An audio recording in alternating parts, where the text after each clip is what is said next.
We're here, it is Sunday morning in Round Valley Regional Preserve, and we are with Fire Marshal Steve Aubert from the East Contra Costa Fire Protection District. And Fire Marshal Aubert, can you tell us a little bit about what's been going on here this morning? Yeah, thank you, Tony. So we got calls early this morning, approximately between 5 and 6 a.m. this morning, for a number of different fires that were as a result of lightning strikes up in the Marsh Creek area. Okay, and there were, by my count, at least 3 active incidents. Is that still a fair count? That is correct. We've had 3 known incidents.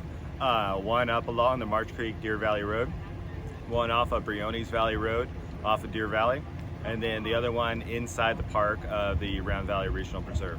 And that's the one that's to our south, and seems to be the largest incident so far.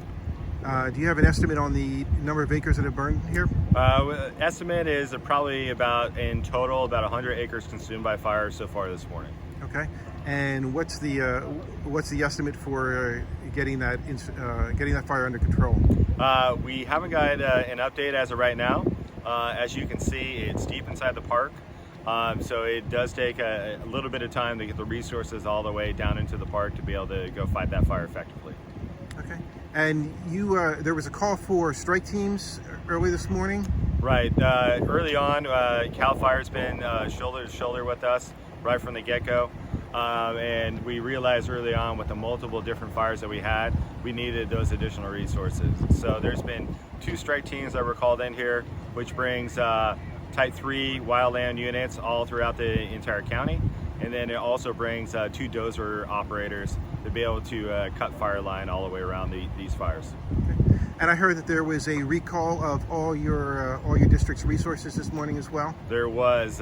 We did an emergency recall for both battalion chiefs and for firefighters.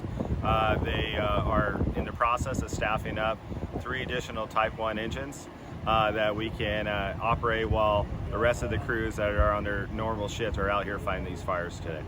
Okay.